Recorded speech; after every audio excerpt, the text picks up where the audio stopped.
ira de Dios tú aplacaste con tu sacrificio de amor.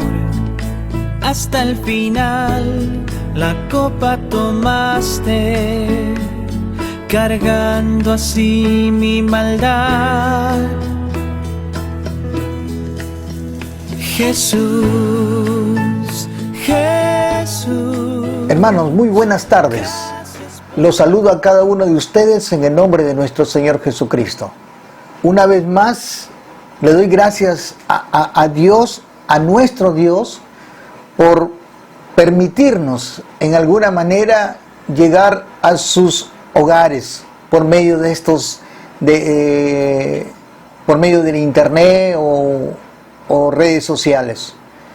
Para mí es de mucho gozo estar aquí delante de ustedes, ya que hoy día tocaba seguir con el estudio expositivo de la palabra de Dios en el libro de los Hechos, a partir del capítulo 18. Pero como el pastor José Luis está un poquito delicado, no ha sido posible que él continúe con la enseñanza hoy en día. Pero hoy tengo el privilegio y por la gracia de Dios tratar un tema de suma importancia con cada uno de ustedes en esta tarde, y que tiene que ver con la soberanía de Dios y la responsabilidad del cristiano. Este es un tema de suma importancia para cada uno de nosotros, sobre todo cuando se trata nada menos que de la salvación o del evangelismo que todo cristiano tiene que hacer para la gloria y honra del Señor. Vamos a orar antes de comenzar en esta tarde. Soberano Padre que estás en los cielos, te damos gracias, Padre, porque tú eres un Dios grande, maravilloso, soberano, eterno, inmutable. Y Padre, y vamos ante tu presencia por los méritos de tu Hijo amado Jesús. Ninguno de nosotros merecemos estar allí delante de ti, pero gracias a los méritos de Cristo has permitido que nosotros estemos delante de tu presencia. Padre, en esta tarde te pedimos de una manera especial que nos hables a través de tu palabra, Señor. No somos dignos, Padre, en verdad. Ninguno de nosotros somos dignos de estar delante de tu presencia. Pero gracias a Dios por los méritos de Cristo, en que podemos, Padre mío, estar aquí en esta tarde compartiendo el mensaje de tu palabra. No me permítame, Señor, solamente hablar lo que es tuyo, y que no tenga pensamientos humanos hablando a la congregación en esta tarde. A todos aquellos que se unen, a todos aquellos que de alguna manera están escuchando este mensaje. Padre, yo te pido que les ayudes y que el Espíritu Santo esté acomodando lo espiritual en el corazón de cada uno de ellos. Te lo pedimos en los méritos de Cristo. Amén. Amén. Muy bien, mis hermanos. Hoy en día estoy tratando un tema que emana de la Biblia y que es muy importante, que tiene que ver con la soberanía de Dios y la responsabilidad del cristiano frente a este atributo de nuestro Señor. Cuando nosotros hablamos de la soberanía de Dios, puede definirse como un ejercicio de su supremacía. Y cuando hablamos de la supremacía de Dios, estamos hablando que Dios es superior, que Dios predomina en todo. Estamos hablando de la preeminencia de Dios, y en otras palabras es que Dios está en control absolutamente de todo. No en parte, sino de todo. Y cuando nosotros entendemos esta parte de la soberanía de Dios, entendemos que Dios es soberano absoluto. Él tiene el control de todo. Esto significa que todos los acontecimientos, desde antes de la creación del mundo, cuando solamente existía el Padre, del Hijo y del Espíritu Santo, y después Dios decidió hacer este mundo, crear este universo, de tal manera que todo lo que Dios hizo perfecto, y lo hizo como Él quiso, como Él lo pensó, y no hay nadie que le diga que algo estuvo mal de lo que Él hizo. Todo lo que el Señor hizo fue perfecto y será perfecto por toda la eternidad. Entonces, nosotros en este momento estamos viviendo una pandemia universal, una pandemia mundial donde prácticamente hay más de 130,000 muertos a nivel del mundo, y que cada día mueren más a causa de un virus llamado COVID-19 o coronavirus. Y muchas veces nosotros nos preguntamos, pero ¿por qué estamos pasando esto? Y todos estamos buscando a Dios y diciendo, Señor, saca este virus de en medio de nosotros. Y todo el mundo está asustado y tiene en su corazón un miedo único. Pero sin embargo, déjame decirte que Dios en su soberanía, Él no es ajeno a este virus. Él sabe perfectamente qué es lo que está haciendo. Para mí como cristiano, yo creo que este virus fue iniciado por Él y tiene que ser terminado por Él de acuerdo a su voluntad. Y te dirás, pero es imposible que Dios levante un virus para matar a tanta gente. En efecto, para ti es imposible, pero la Biblia dice que Dios está airado con el pecador todos los días, que Dios está enojado con el pecador porque no le busca a Él, sino que está buscando a Dios por medios que no son conforme a la Escritura. Entonces, cuando nosotros entendemos el asunto de la soberanía de Dios, es el atributo más confortador para nosotros. En cualquier circunstancia o pruebas más severas de las que estamos pasando, nosotros creemos que la soberanía de Dios los gobierna y que los santificará a todos aquellos que han sido regenerados por Dios. Mi hermano y mi amigo que me escuchas en esta tarde, yo quiero que entiendas que Dios está en absoluto control de todo. No vayas a pensar que esta pandemia Dios no la tiene en cuenta. Yo creo muy personalmente, y te lo vuelvo a repetir, yo creo que Dios la inició y Él la va a terminar. Pero la pregunta es, ¿en qué momento? No lo sé. Pero Dios está en control absolutamente de todo. Probablemente cuando hablamos de este atributo soberano de Dios, hay muchas personas que no quieren aceptar este maravilloso tributo del Señor, que Él está en control de todo.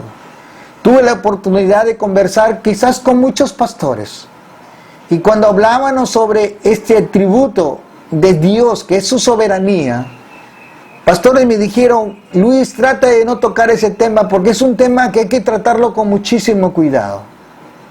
Bueno, yo les digo una cosa, si la Biblia me habla de la soberanía de Dios, que Él es soberano, que Él es supremo, que su supremacía es única, yo no puedo dejar de enseñar y de predicar lo que es la soberanía de Dios. Esto está escrito, plasmado en la Escritura, y no podemos bajo ningún punto de vista decir, no lo voy a tocar jamás en la vida.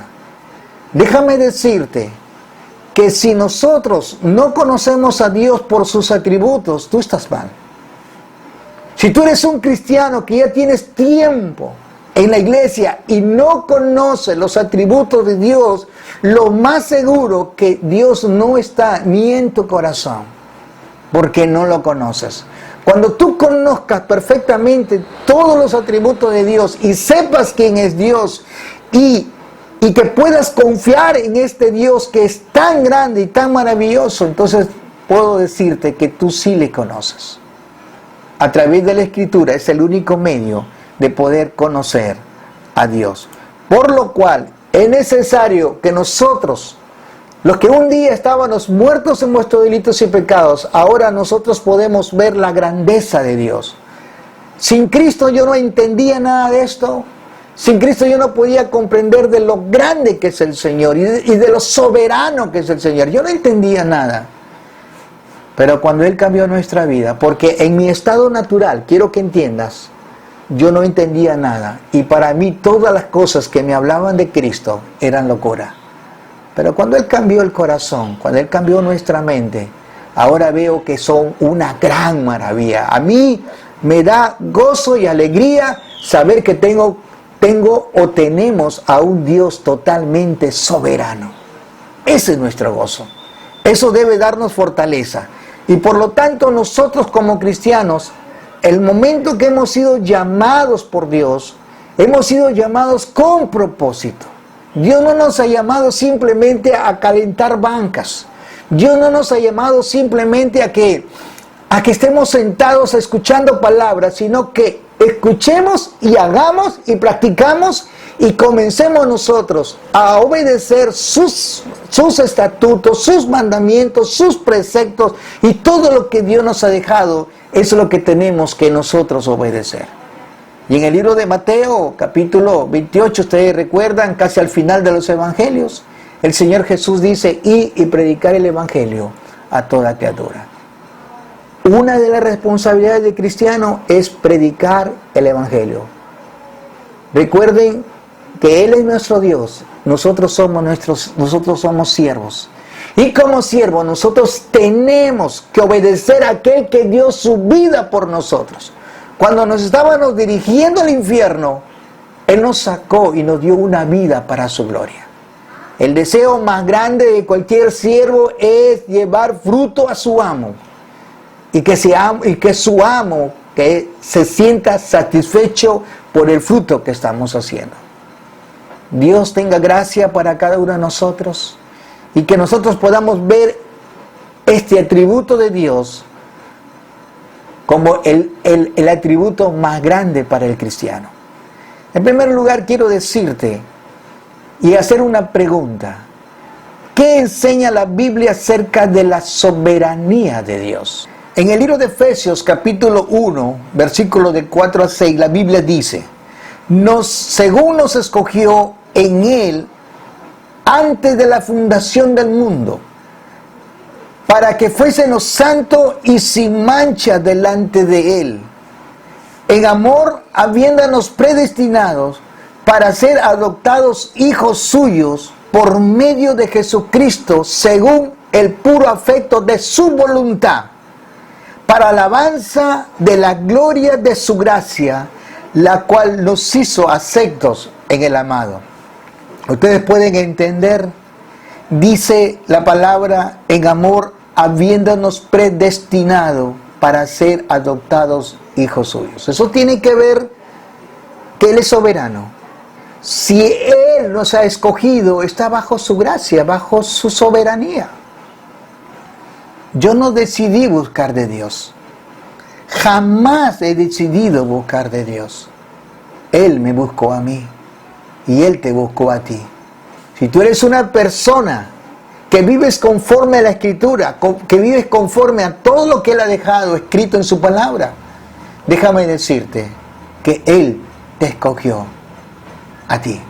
Tú no lo buscaste a Él y de ninguna manera nosotros lo buscamos.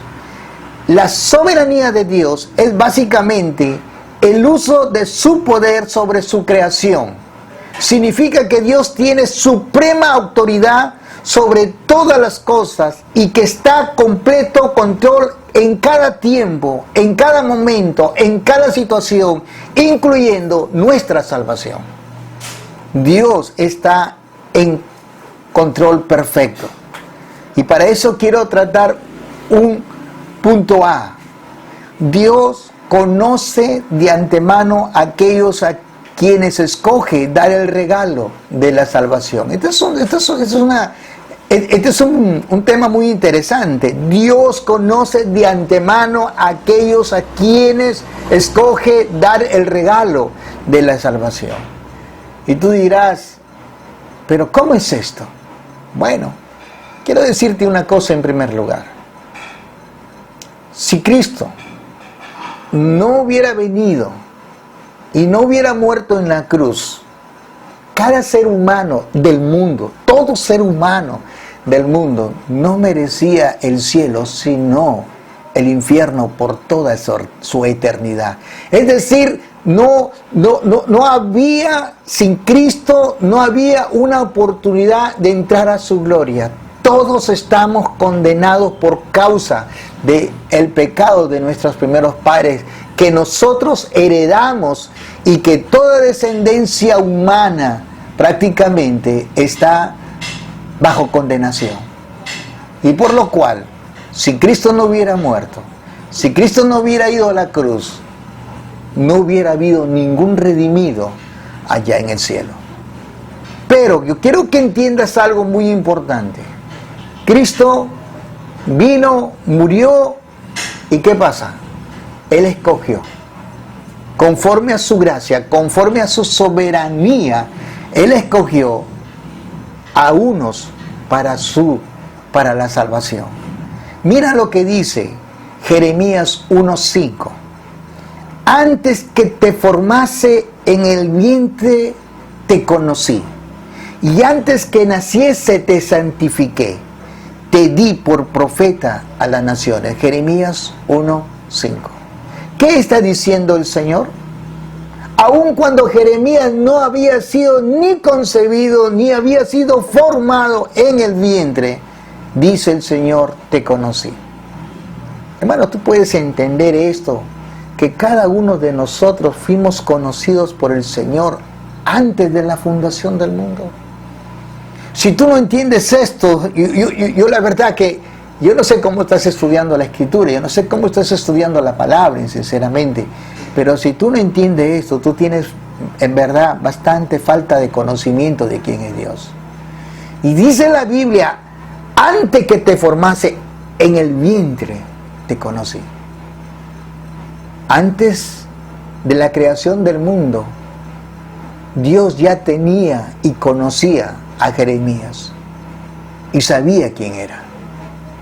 Bueno, cada uno de nosotros fuimos conocidos por Dios, pero no estábamos ahí.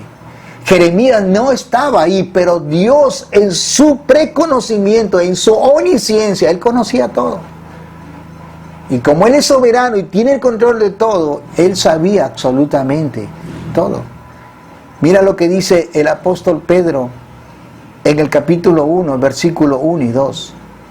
Pedro, apóstol de Jesucristo, a los expatriados de la dispersión en el Ponto, Galacia, Capadocia, Asia y Bitinia. Versículo 2. Elegidos según el previo conocimiento de Dios Padre por la obra santificadora del Espíritu, para obedecer a Jesucristo y ser rociados con su sangre, que la gracia y la paz os sean multiplicados.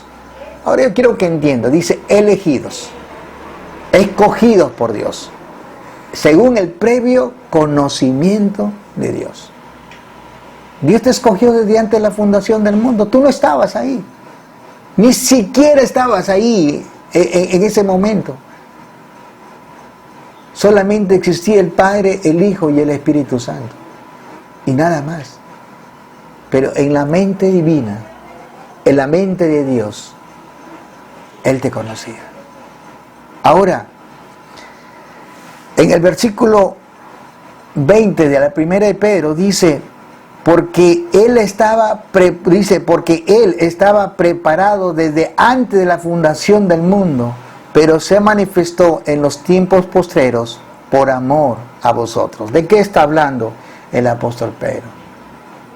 Que cuando Cristo vino a morir por nuestros pecados, del día que el hombre pecó, ese cordero ya estaba preparado antes de la fundación del mundo. ¿No es maravilloso esto, saber de que antes de que Dios creara esta cosa, el cordero, el perfecto, ya estaba preparado antes de la fundación del mundo para venir y dar su vida por cada uno de nosotros? Esto es maravilloso, en verdad. Mira lo que dice Hechos, capítulo 2, versículo 23. Una vez más, siempre quiero hablar esto de la manera escritural, donde dice a este, hablando de nuestro Señor Jesucristo, entregado por el determinado consejo y anticipado conocimiento de Dios, prendiste y mataste por manos inicuas, crucificándole. Ahora quiero que entiendas, mira lo que Dios es soberano, dice determinado consejo y anticipado conocimiento de Dios. Esto significa, mi hermano, escúchame bien, esto significa que la muerte de Cristo, cuando Él vino, dejó su trono de gloria y habitó aquí en la tierra y tuvo un ministerio maravilloso de 3 años, y cuando Él fue a la cruz, no fue por la casualidad.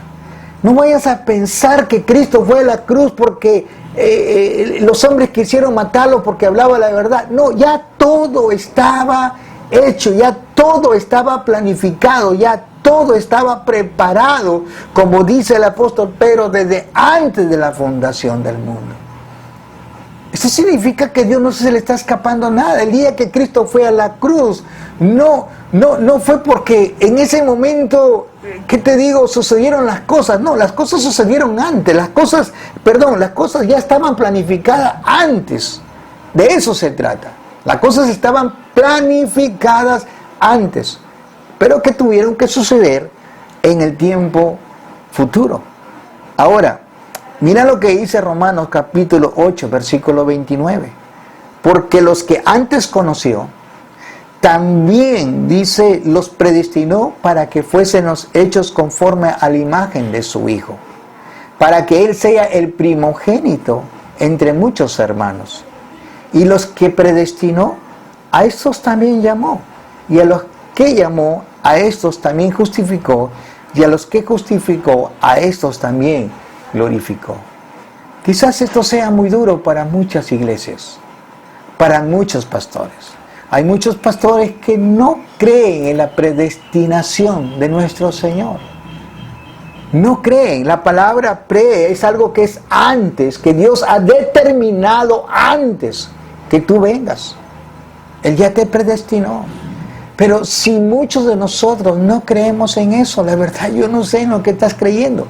Recuerdo a un pastor decirme, Luis, no toques el tema de la predestinación, vas a confundir a los hermanos, vas a confundir a la iglesia.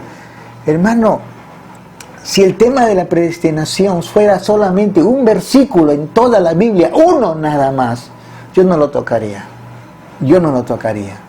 Pero la Biblia no me habla de un solo versículo, sino de un mar de versículos que están en la Biblia y que hablan que todo lo que Dios ha predestinado ha sido para su gloria. Él nos escogió, Él nos llamó, Él nos justificó. Entonces es algo que está realmente escrito en la sola palabra de Dios. Un punto B. Dios ha preparado a aquellos a quienes ha escogido para recibir la salvación. Dios ha preparado esto. Dios ha preparado a aquellos a quienes ha escogido para recibir la salvación. Dice en Efesios capítulo 1, versículo 5. En amor, habiéndonos predestinados para ser adoptados hijos suyos por medio de Jesucristo según el puro afecto de su voluntad. O sea que si de alguna u otra manera Dios ha predestinado a ser hijos suyos, ha sido por puro afecto de su voluntad. Yo no decidí nacer. Él me dio un nuevo nacimiento. Él nos cambió a todos los que viven conforme a la Escritura, a todos los que son obedientes a la palabra. Ellos no decidieron nacer. Dios nos dio un nuevo nacimiento. Se tiene que ver con la regeneración. Y fue por el puro afecto de su voluntad. En el versículo 11, en Él asimismo, Efesios 1:11, dice, en Él asimismo tuvimos herencia, habiendo sido predestinados conforme al propósito del que hace todas las cosas según el designio de su voluntad. Una vez más, según el designio de su voluntad. Dios no me escogió porque me vio algo bueno en mí, no.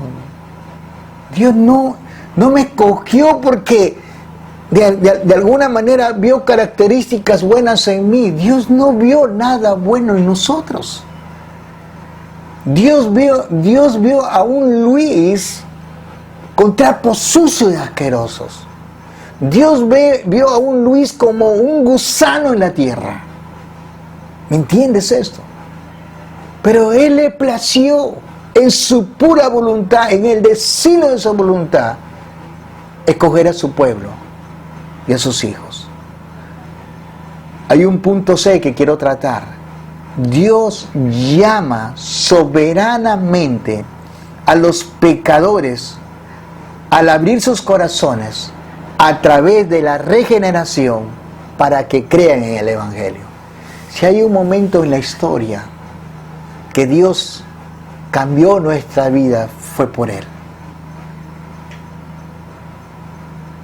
Cada uno tiene una manera, una forma de decir cómo es que Dios cambió sus vidas. Pero a mí me entristece mucho cuando realmente hay personas que dicen, y yo le abrí mi corazón a Dios, y Él entró en mi corazón cuando yo permití que entrara en mi corazón. Hermano y amigo, tú no eres más grande que Dios. Dios es más grande que nosotros. Imagínate tú el mar, ese inmenso mar, solamente saca un balde de agua a la tierra, uno nada más. Ese baldecito de agua eres tú, y Dios es ese inmenso mar. ¿Cómo es que ese pequeño hombre puede resistir al llamado de Dios? ¿Cómo es que ese pequeño gusano puede resistir a un Dios que es tan grande y tan maravilloso? He escuchado mensajes como este. Dios es un caballero. Él está a la puerta de tu corazón, está tocando, pero Él no puede entrar, al menos que tú le permitas entrar en tu corazón. Oye, hermano, mi amigo, te estás enfrentando con un tráiler de esos que cargan la caña brava frente a un tico, que es pequeño. Enfréntalo los dos. ¿Quién es el que sale dañado? El tico. El otro es un carrazo grande. Y estoy seguro que esto lo entiendas. Tú eres un pequeño hombre y Dios es un ser muy grande. Así que no puede decir, Dios no puede entrar a menos que yo se lo permita. No. Cuando Dios quiere cambiar, y cuando Dios en su gracia y su voluntad, Él ha predestinado cambiar tu corazón, lo hará en el tiempo, en el momento que Él quiere. Dice la Biblia en Juan 6:44, ninguno puede venir a mí. Y mira lo que dice el Señor, ninguno puede venir. Quizás esto tú lo tienes que entender perfectamente. Ninguno puede venir a mí si el Padre que me envió no le trajere. Y yo le resucitaré en el día postrero. El Señor Jesús está diciendo, ninguno puede venir a mí, ninguno. Y ninguno es ninguno. No hay ser en la tierra que pueda llegar a Jesús, al menos que el Padre lo trajere. Si el Padre que me envió no lo trajere. En el libro de Hechos hay un texto que es muy conocido por todos nosotros, mi hermano. 16:14. Entonces una mujer llamada Lidia, vendedora de púrpura y de la ciudad de Tiatira, que adoraba a Dios, estaba oyendo, y el Señor abrió el corazón de ella para que estuviese atenta a lo que Pablo decía. ¿Qué significa esto? Nota tú, Pablo yendo al río a orar, habían como más de 20 mujeres ahí estaban lavando sus ropas, y Pablo comenzó a predicar el Evangelio, estaba hablando del mensaje de Jesucristo, y de repente una mujer está atenta al mensaje de Pablo. La manera como adoraba a Dios era de la manera equivocada y errada esta mujer. Y sin embargo Pablo estaba predicando, y dice la Biblia que estaba oyendo la palabra de Dios que estaba siendo anunciada por el apóstol Pablo. Y el Señor, mira lo que dice, y el Señor abrió el corazón de ella. Y si nosotros viéramos los versículos siguientes, dice que su familia y todos ellos fueron bautizados.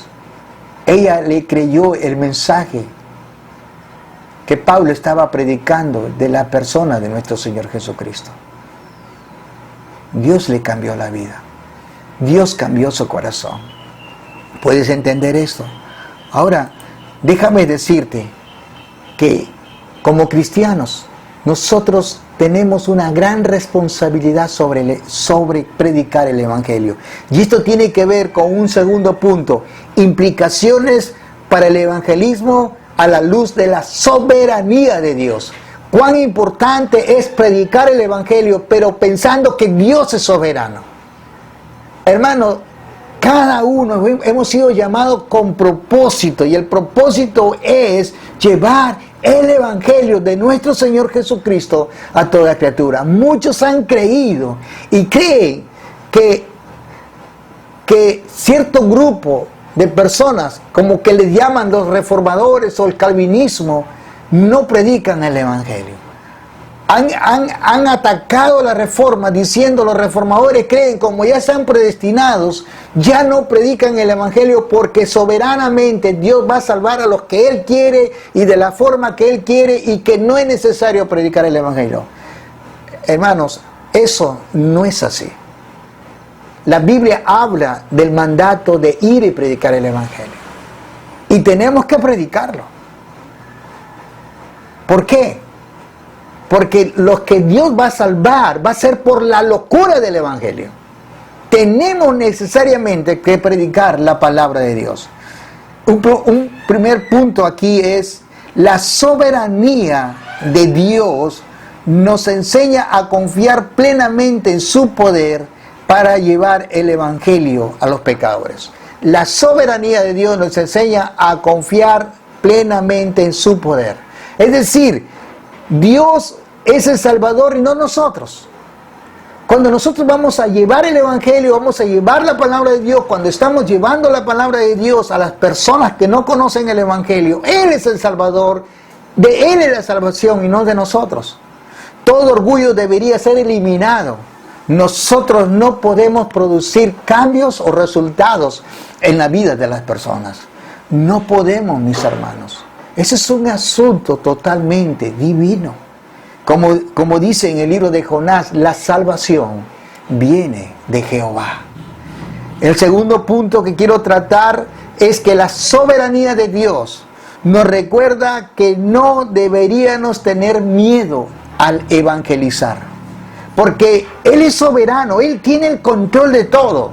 Que cuando tú sales, tú tienes que entender que hay alguien que está manejando el asunto del evangelismo. Es nuestro Señor. Él está ahí para ayudarte. El hecho de que Dios, escúchame bien, el hecho de que Dios ha apartado personas para que crean, quita toda necesidad de temer. El día que Dios te llamó para llevar el Evangelio, nota tú que los discípulos que Él escogió fueron preparados para llevar el mensaje del reino a todas las naciones. ¿Recuerdan ustedes antes de que Cristo fuera a la cruz? ¿Recuerdan que Pedro lo negó 3 veces? Muy bien. Pero ¿qué pasó el día que Cristo murió y resucitó? ¿Qué pasó con Pedro? El día que Cristo resucitó, todos los apóstoles se dieron cuenta de que sus vidas ya no iban a ser igual que las de antes. Ahora había un poder en ellos, que era el poder del Espíritu Santo. De tal manera que cuando ellos comenzaron a predicar el Evangelio y comenzó a haber persecución contra el cristianismo, ellos estaban dispuestos a dar su vida por el Evangelio, por el mensaje del reino. De tal manera que muchos de los discípulos murieron por causa del Evangelio. Y no tuvieron temor, sino que lo predicaron. De la misma manera, Dios nos ha llamado a que prediquemos el Evangelio sin temor alguno. Porque Dios no nos ha dado espíritu de cobardía, sino de poder. Y de eso nosotros tenemos que entender muy bien en cuenta. Un tercer punto es que la soberanía de Dios debería impulsar el evangelismo fiel, no servir de excusa para descuidarlo. No significa, bueno, yo no voy a predicar el Evangelio esta semana porque yo creo que Dios hace la obra. Él va a tocar los corazones, Él va a cambiar, Él va a salvar. No necesitamos predicar el Evangelio. Déjame decirte que el hipercalvinismo está haciendo eso. Que no se predique el Evangelio porque ya prácticamente Dios tiene a quienes va a salvar. Y no es así. Yo no estoy de acuerdo con ese tipo de pensamiento hipercalvinista. No. Yo estoy de acuerdo con lo que la Biblia dice, de ir y predicar el Evangelio a toda criatura. Algunas personas se oponen a las enseñanzas de la soberanía de Dios, yo no sé por qué. Pero el evangelismo, porque los que creen a las personas, es de llevar y de compartir el Evangelio de Cristo. Muchas iglesias a veces piensan que no debe compartirse el Evangelio. O muchos reformadores quizás piensan que no se debe compartir el Evangelio. ¿Por qué? Porque ya van a ser salvos. Y déjame decirte una cosa. Los reformadores son los que más predican el Evangelio. Los reformadores son los que llevan más la palabra de Dios. ¿Por qué? Porque es un mandato divino. Todos los cristianos, y muchas iglesias bautistas, y muchas iglesias que viven conforme a la palabra están llevando el Evangelio. De persona a persona, predican de casa en casa y van predicando el mensaje de nuestro Señor Jesucristo. Ahora, nosotros como cristianos tenemos la responsabilidad en el evangelismo. ¿Y cuáles son nuestras responsabilidades en el evangelismo? Primero, orar. Orar. Mira lo que dice el apóstol Pablo a los Colosenses en el capítulo 4, versículos del 2 al 4. El texto es un poco largo, pero es interesante ver lo que el apóstol Pablo dice aquí. Persevera en la oración, velando en ella con acción de gracias, orando también al mismo tiempo por nosotros, dice el apóstol Pablo, para que el Señor nos abra la puerta para la palabra, a fin de dar a conocer el ministerio de Cristo, por lo cual estoy preso para que lo manifieste lo que debemos hacer. Pablo está diciendo, oren para que Dios abra puertas para el Evangelio. Interesante, ¿verdad? Entonces tenemos que predicar. Le doy gracias a Dios porque estamos predicando el Evangelio.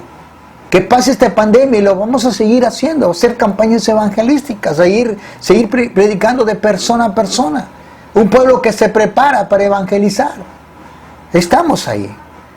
En Mateo capítulo 28, versículo 19, tiene que ver que una responsabilidad del cristiano es buscar. ¿Buscar qué? Mira lo que dice la Biblia en 28, 19. Por tanto, id y haced discípulos a todas las naciones, bautizándolos en el nombre del Padre, del Hijo y del Espíritu Santo. Él dice, y por tanto, id es un verbo imperativo.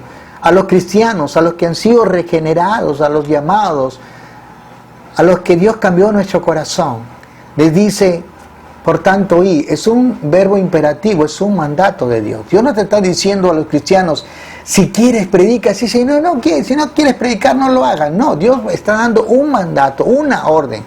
Mientras vayas por el camino, predica. Mientras tengas esa oportunidad, predica el mensaje del reino. Así que, ¿por qué tenemos que buscar? ¿Por qué nos buscó a nosotros? Si Dios sigue buscando personas, usando a sus siervos. Imagínate tú predicando la palabra, estás llevando el mensaje y Dios está buscando la vida de esa persona. Dice Lucas capítulo 19, versículo 10, porque el Hijo del Hombre vino a buscar y a salvar lo que se había perdido. Es decir, nosotros estábamos perdidos, no había lugar donde ir, estábamos descarriados, pero sin embargo por la predicación de uno de sus hijos, de sus siervos, le doy gracias a Dios a los siervos que Dios me puso alrededor y me predicaron el Evangelio. Pero fue un día la palabra que quedó sembrada en mi corazón, que abrió mi corazón y me hizo una nueva criatura, un nuevo ser para su gloria. Y así Dios quiere usar a sus siervos para que prediquen la palabra, pero quien va a hacer el ministerio de la salvación es nuestro Señor. Solamente tú eres el puente que vas a ser usado en las manos del Señor. En Juan 17, 18 dice, como tú me enviaste al mundo, así yo les he enviado. ¿Qué cosa? Al mundo. Sí, de alguna otra manera Dios está enviando. ¿Para qué? Para que prediquemos el Evangelio. Ese fue el plan prácticamente de nuestro Señor Jesucristo. Y por eso debemos proclamar a Cristo. Otro punto, proclamar a Cristo. Llevar el mensaje. No podemos quedarnos callados, sino que el mensaje sea dado a toda criatura. Mira lo que dice 2 Corintios capítulo 5, versículo 14 hacia adelante. Porque el amor de Cristo nos constriñe. ¿Qué significa esto del amor de Cristo nos constriñe? Es decir, el amor de Cristo nos domina, el amor de Dios controla nuestras vidas. Pensando esto, que si uno murió por todos, luego todos murieron. Y por todos murió para que los que viven ya no vivan para sí, sino para aquel que murió y resucitó por ellos. O sea, ahora, al igual que el apóstol Pablo, como dijo en Gálatas 2:20, mas no vivo yo, mas Cristo vive en mí. Ahora nosotros vivimos para Él. Nuestra vida ya no pertenece a nosotros mismos. Ahora nuestra vida le pertenece a Dios. Y por lo cual, eso es lo que Dios quiere que nosotros hagamos, de llevar el mensaje, porque le pertenecemos solamente a Él. De manera, dice el versículo 16, de manera que nosotros de aquí en adelante a nadie conocemos según la carne. Y aún si a Cristo conocimos según la carne, ya no lo conocemos así. Ya no lo conocemos. Si ahora yo he conocido a Cristo, ya no lo conozco de la forma como yo pensaba en la carne. Ahora el pensamiento es diferente. Ahora sí sé quién es el Señor, y tú debes saber quién es el Señor. Por eso dice el versículo 17 de 2 Corintios, de modo que si alguno está en Cristo, es una nueva criatura. Las cosas viejas pasaron, he aquí, todas son hechas nuevas. Mira lo que dice la palabra, de modo que si alguno está en Cristo, somos nuevas criaturas. Y el versículo 18 es interesante. Mira lo que dice la Biblia, y todo esto proviene de Dios. O sea, que estos cambios, este amor que Dios nos ha dado, todo esto proviene de Dios. Maravilloso. Quien nos reconcilió consigo mismo por Cristo y nos dio el ministerio, ¿qué cosa dice? De la reconciliación. Así que, mi hermano, cuán importante es llevar el Evangelio. Y quiero terminar con este texto de Romanos capítulo 10, versículo 13. Porque todo aquel que invocare el nombre del Señor será salvo. Todo aquel. Piensa por un momento, todo aquel. No dice todo el mundo, sino todo aquel que invocare el nombre del Señor será salvo. ¿Cómo pues invocarán ¿Cómo pues invocarán a aquel en el cual no han creído? ¿Y cómo creerán en aquel a quien no han oído? ¿Y cómo oirán sin haber quien les predique? ¿Y cómo predicarán si no fueren enviados? Como está escrito, y hermoso pasaje para la gloria de Dios, cuán hermosos son los pies de los que anuncian la paz y de los que anuncian ¿qué? Las buenas nuevas. Predicar es un privilegio, aun cuando las circunstancias se presenten difíciles. Predicar es un privilegio, es una gran bendición, aun cuando hay gran oposición. Para Pablo y los discípulos y todos los seguidores del Señor de la iglesia primitiva, ellos predicaron el Evangelio en tiempos conflictivos. Y lo hicieron con gozo, y lo hicieron con alegría. Ahora nosotros tenemos la libertad de predicar el Evangelio. No hay nadie que se oponga. Que Dios te use para su gloria, mi hermano. Que Dios te dé las fuerzas necesarias para seguir llevando el Evangelio de Jesucristo. Vamos a orar. Soberano Padre que estás en los cielos, te damos gracias, bendito Dios de la gloria. Padre, entendemos tu soberanía. Y entendemos nuestra responsabilidad como creyentes. Tenemos que llevar el mensaje de tu palabra a toda criatura. Padre, yo sé que tú nos usas en tus manos. Y sabemos que siempre estarás con nosotros porque tú prometiste estar con nosotros cuando se predique el Evangelio. Porque tú dijiste, estaré con vosotros todos los días hasta el fin del mundo. Hermosa promesa. Y te la agradezco por esto, Señor. Padre, cambia el corazón de los que aún no te conocen. Cambia el corazón de aquellos de los que vas a añadir a la iglesia. De los que vas a cambiar para tu gloria. Padre, salva a los que están en tu soberanía. Los que están bajo tu pura voluntad. Y a todos aquellos que reciban el mensaje del Evangelio, Dios, que tu mensaje, Padre mío, llegue al corazón de ellos. Padre, transforma vidas, cambia vidas. Así como un día, Dios, mandaste a Jonás a predicar en Nínive, Padre mío. Y él no quiso, y al final solamente llegó un mensaje de juicio. ¿Y cómo es que tú cambiaste el corazón desde la cabeza, el rey, hasta al más mínimo hombre humilde del pueblo de Nínive? Padre, solamente tú puedes hacer esto y no nosotros. Pero sí te decimos, Dios, úsanos en tus manos, úsanos para tu gloria, que seamos instrumentos vivos para honrarte y glorificarte en todo tiempo. Gracias, Dios, te lo pedimos en los méritos de Jesús. Amén. Amén.